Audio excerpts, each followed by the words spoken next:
of the judiciary.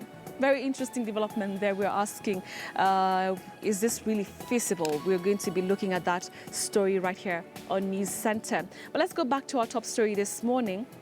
And like I mentioned, with only 168 days left before the general election, political parties are from today expected to start submitting their party nomination rules to the Independent Electoral and Boundaries Commission.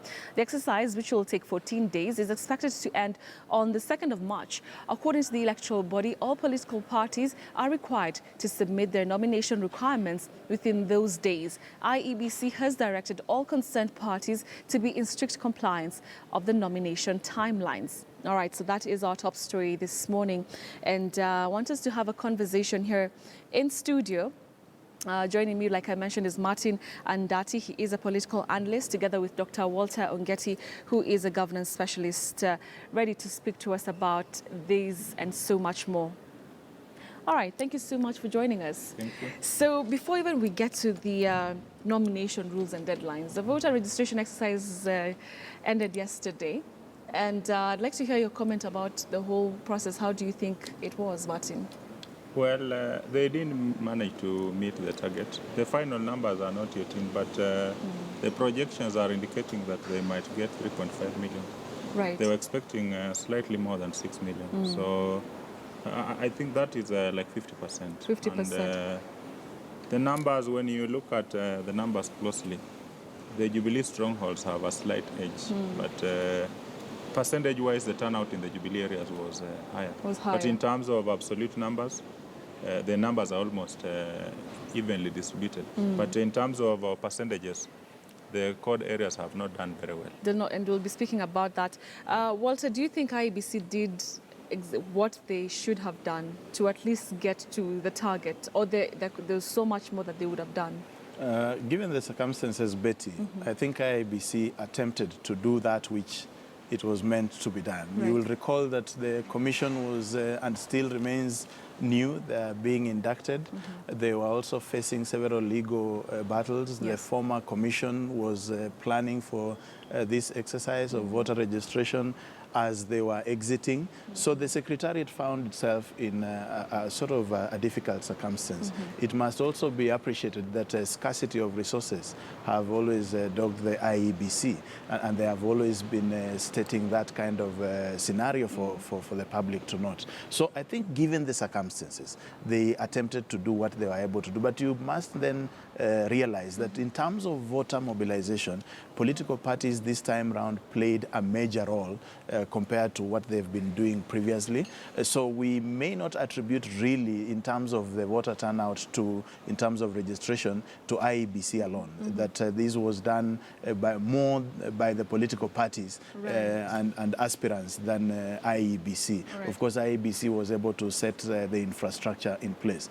But looking at the numbers, as Martin is putting it, 57% in 1 month, and that is 3.5 million Kenyans. That's a commendable number compared to other countries in Africa and even in UK. We are averagely doing very well. We're doing well. Yes. Let's go back to the parties, Martin. You mentioned that CORD or basically the opposition strongholds did not do so well compared to Jubilee. What would you attribute that to? First of all, there were more people in the opposition strongholds who have IDs who are not registered.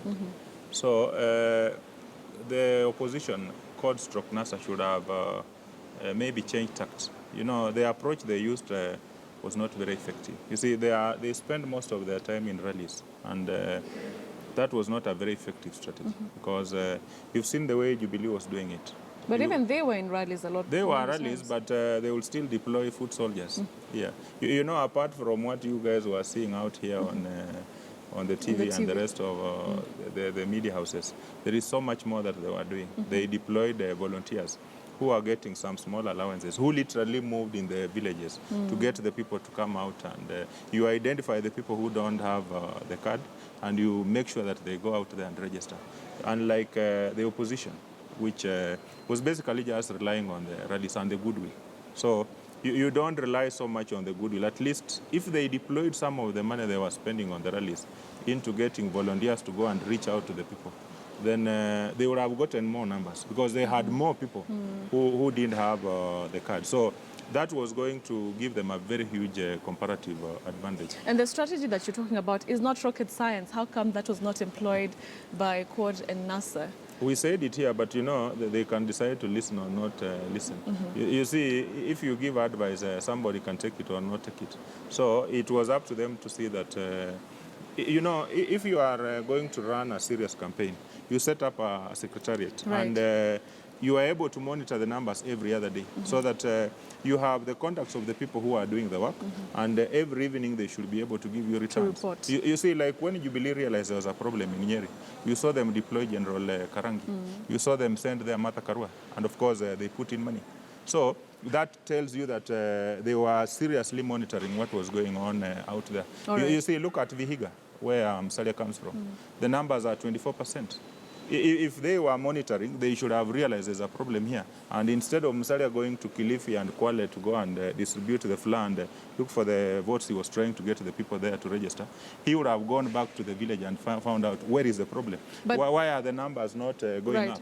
Yeah. So, you know, if you have systems which are working and you have people who are monitoring, that's what you do, so that you have a rapid response team. And every other time, you saw Raila rush to Kisumu when he realized the numbers were not going up. And he got some of those governors, and he had to twist them a bit to try and put in resources and get the numbers. And the numbers, yeah, there was some tongue lashing here and there. And you saw the numbers now go up. All right. Let's now move the conversation forward to what now, this next step about the nomination rules. This is considered to be, one of the most delicate acts, in this whole process. What procedures are we likely to see, political parties coming with in regards to nominations, Walter? First of all, Betty, you are likely to see sort of similar rules applying nearly in all these parties because they are one and the same. The same thing. It is like the manifestos. It is likely to... Yes, the constitutions. It's a copy and paste. It's sort of a standard procedure. So the rules are likely to be similar. These rules are going to be around, first of all, the application of the law in terms of compliance of the law. Like you would realize that somebody must have resigned if they were working for public service. They must be able to present such evidence as party membership. You're also likely to see evidence in terms of members asking for membership in terms of party contribution. That kind of evidence will be required. Of course, you will have to be a registered member. Those are the basics. Then, of course, the rules, other rules around maybe violence, generic rules. So there's really nothing special that is going to come in. Of course, then they would require some sort of commitment, which still goes and ties back to compliance to the law that exists in terms of party membership, party hopping, and so forth. And of course, then they would try and put inside there some rules tying participants in nominations from jumping out when you lose. Of course, the law would already have tied, but you see, tied the aspirants. But you see, that does not guarantee that once somebody loses in a nomination, they'll still stick within that political party. So those are the kind of things we are likely going to see. But perhaps then the other thing that we are likely going to look at is the trust in the nomination process itself. That is on one side. The obligations and the rules tie the aspirant to a political party. But that assurance from the political party to the aspirant that the nomination exercise is going to be free and fair is something that is still not very, very clear. And so maybe aspirants will also be requesting from political parties some undertaking, some assurity that we are going to have free and fair nomination. And perhaps that is where you are seeing a party like Jubilee attempt to bring in the IEBC to conduct the nomination. We'll talk about that shortly. And also you've mentioned something to do with with party hopping, and we'll be talking about that. But Martin, I'd like to hear your thoughts on this on this process. I mean, when a party like Jubilee, was being formed, they said that, for them, it's going to be about ideologies, and it's going to be a different kind of outfit. So because of that, do you think that the premise of the rules will still be the same as, what you've seen in the past? Or will they try and bring in something different, fresher? I don't see anything new because when you go to the register of political parties and you pick the constitutions, in fact, what they do is they alter the formatting and all that.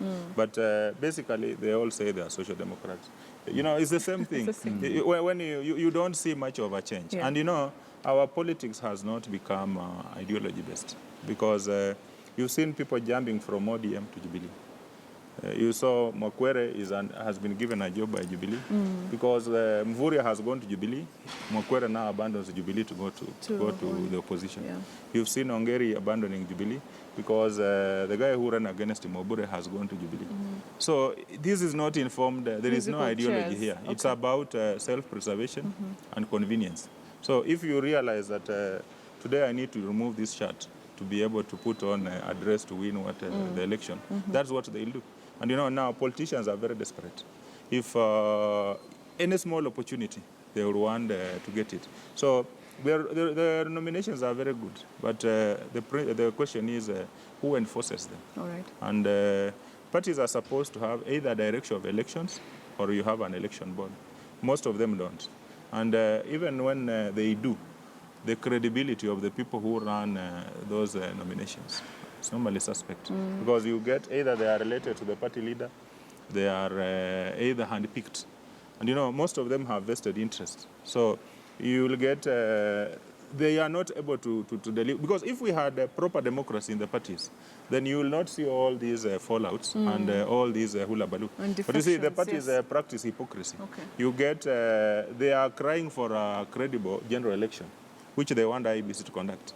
But in terms of internal party democracy, it's not there. It's not there. Yeah, so all right. you can't demand that you want a credible national election, yet at your own party level, you cannot have a credible party nomination. Okay. Yeah. Now, there's a new development that, you know, there seems to be a lacuna in the electoral laws such that we might actually see party hopping happen after, you know, the lists have been submitted to IEBC. It's now imagined that, you know, that 90-day period before the election, people might still, you know, want to defect or to, you know, to run as independent, you know, individuals or aspirants. That was not taken care of by the electoral laws. What is your reading of that? I think I may need to get that clarification, but from my understanding, I think after the nomination lists and party membership have been submitted, the members still have some time to 90 days. To be able to still jump out of the ship and seek direct nomination as independents or via as independents. So that is going to likely surface. But of course, I don't think it is done before the nomination exercise. It has, I mean, after the nomination exercise. Yes, I think after the nomination. I don't know if it is after or before the nomination exercise. But the point is that you are likely going to see people jump ship into independent candidates. You're also going to see people seeking parties which they are likely to be the only ones who are candidates. So the attempt to lock out candidates at that particular time or lock in certain political parties so that you are sure that this is the only person or the only people who are participating in the nomination are the ones who go to the ballot will not suffice very much. People who are likely to see, and you've already started seeing it, people who are likely to see or feel like they will be mistreated in terms of the nomination will jump out. And so the cure that we are going to have only 2 or 3 candidates on a political ticket, especially at the county level, MCA level, parliamentary level, is not likely to happen. You are still going to see 10, 15 candidates for a particular seat. All right, Martin, before I get your thoughts on this one, Majority Leader in the National Assembly, Aden Duale, has maintained that IEBC will conduct the Jubilee primaries. Duale, who was speaking at the Garissa High School during the issuance of bursaries for schools in the area, said that the law stipulates that IEBC's role in the to conduct party primaries. He also said the resources IEBC will use to conduct the exercise are provided by the law and has been budgeted for. Last week, Jubilee agreed with the IEBC to have members from both sides meet and plan on how they will conduct the Jubilee primaries. Ya nomination na katiba ya Kenya inasema IEBC has a role to conduct party primaries. Na ile pesa watatumia, the resources they will use to conduct party primaries is provided in law, and Parliament has budgeted for those resources. So tunaambia marafiki zetu, ndugu zetu wa CORD hasa ODM, kwa vile nyinyi mmekuwa na tabia ya kuuza certificate, you sell your nomination certificate to the highest bidder. That is not how Jubilee wants to do. All right. That is what Aiden Dwale said a couple of days ago. So we'll be going back to the discussion. But before then, let's just remind you of our Twitter poll this morning. And we're asking you if you're satisfied with the level of preparation by the IEBC for the general elections. That is our Twitter poll. Interact with us. Hashtag News Center or at Betty M. Kallo is my Twitter handle.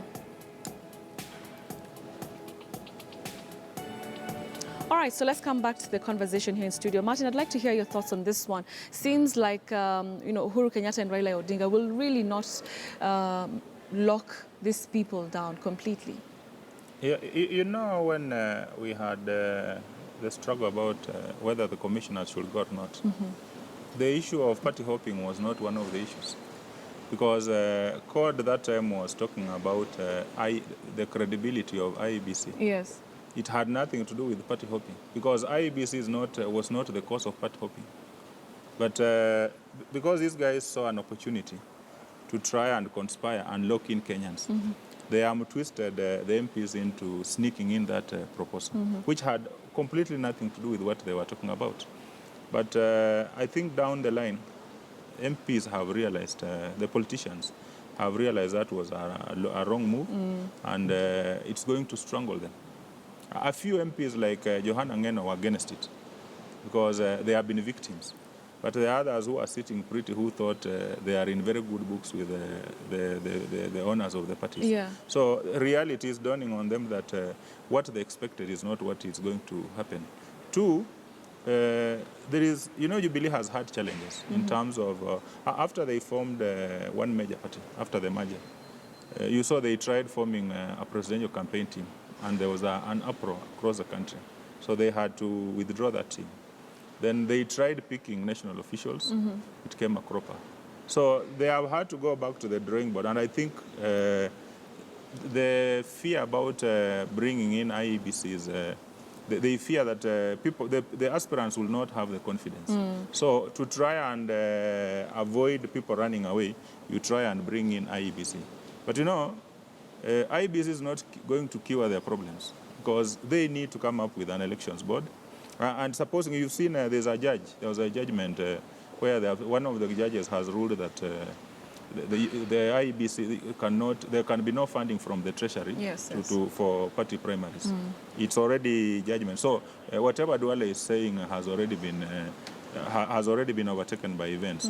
What the law says is the IEBC may be required by parties to supervise the nominations. But the question is, do we have time? Because we have below 6 months, and there is so much that IEBC is supposed to be doing. But currently. isn't the law? No, that's what the law says, but we must also be realistic. If the IEBC is going to get entangled in the nominations, and there are people who dispute and go to court, and then the same IEBC now is supposed to be resolving some of those issues.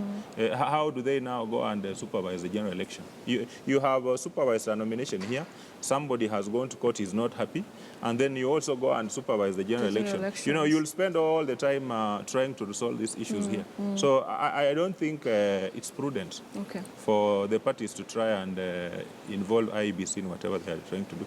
Let Jubilee form an elections board as a matter of urgency, and in terms of what the money that they are supposed to be seeking is the political parties funding, because that is provided for in law. And what has been happening, the treasury has been underfunding the parties. They are supposed, in the last financial year, they are supposed to get 2-3 billion shillings, but they are given hardly 400 million shillings. So what Dwale needs to do is they compel treasury to release the money that is due to them, that was due to TNA and URP and the other parties which qualified for funding, and the ones which were in the Code Coalition, All right. the main parties. All right. So when they have that money, they can use that money to get a credible firm maybe to do the nominations. To do the for them. nominations. Yeah. Walter, what are your thoughts about the nominations? Philip Murgo said that on Friday that if IEBC is going to oversee the Jubilee nominations, then they might as well just do it for everybody else. And that is the lacuna that you will open if you have one party requesting for IEBC to run the nomination exercise.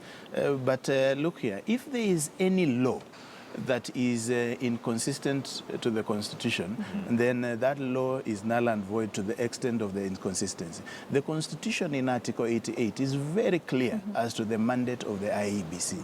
The mandate of the IEBC is to conduct elections and also to pick rules and nomination and regulations and to guide that process of picking the rules and regulations as it is doing now.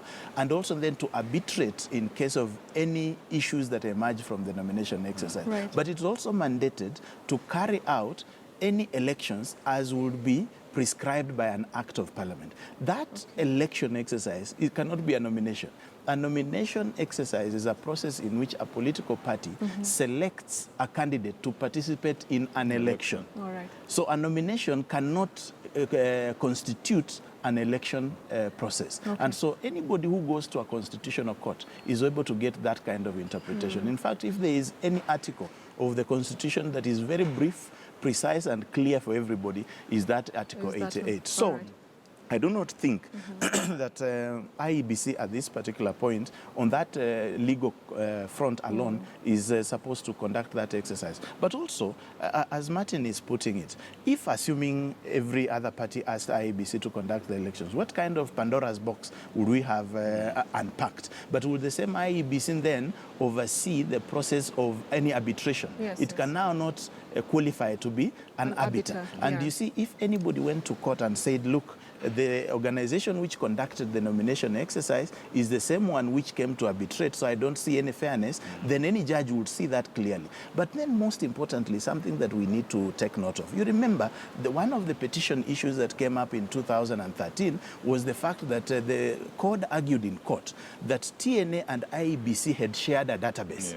Now, if you are going to conduct a nomination exercise, it is possible and likely that you are going to request for the party to give you their database. Now, that database, nobody will be able to say the IEBC voters database and the Jubilee database, nobody will be able to distinguish. And that will also then open any issues around the election exercise. So it is not proper that Jubilee should seek IEBC's hand in the nomination process. All right, thank you so much, gentlemen. Dr. Walter Ongesi, he is a governance expert, and Martin Andati, he is a political analyst. Thank you so much for your time.